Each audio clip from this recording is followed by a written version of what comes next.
2 King chapter 20, verse 19. Then Hezekiah said to Isaiah, "This message you have given me from the Lord is good." But the king was thinking, "At least there will be peace and security during my lifetime."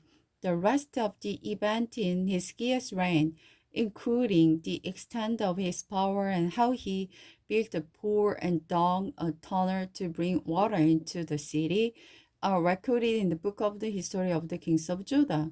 When Hezekiah died, his son Manasseh became the next king. Chapter 21. Manasseh ruled in Judah. Manasseh was 12 years old when he became king, and he reigned in Jerusalem 55 years. His mother was Hephzibah. He did what was evil in the Lord's sight, imitating the detestable practice of the pagan nations, whom the Lord has driven from the land ahead of the Israelites. He rebuilt the pagan shrine his father Hezekiah had destroyed. He constructed altar for Baal and set up an Asherah pole, just as King Ahab of Israel had done. He also bowed before all the forces of the heaven and worshipped them. He even built a pagan altar in the temple of the Lord, the place where the Lord had said his name should be honored. He built these altars for all the forces of the heaven in both courtyard of the Lord's temple. Manasseh even sacrificed his own son in the fire.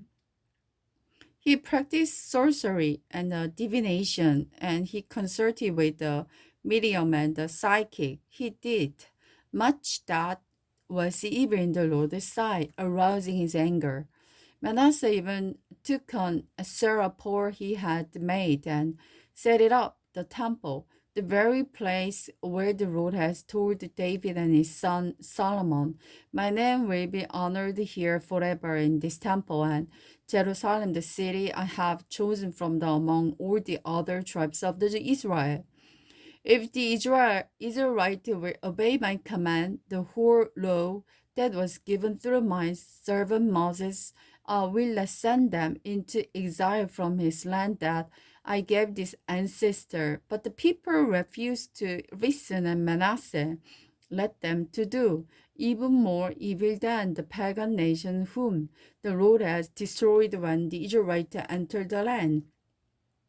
Then the Lord said through his servant the prophet, "King Manasseh of Judah has done many detestable things. He is even more wicked than the Amorite who lived in the land before Israel. He has led the people of Judah into idolatry." So this is what the Lord, the God of Israel, says: "I will bring such disaster on Jerusalem and Judah that the ear of those who hear about it will and tingle with horror. I will judge Jerusalem by the same standard I used for Samaria and by the same measure I used for the family of Ahab. I'll wipe away the people of Jerusalem as one wipe a dish and turns it upside down. Then I will reject even those few of my people who are left, and I will hand them over as plunder for their enemies, for they have done great evil in my sight and have agreed, angered me ever since their ancestor came out of Egypt.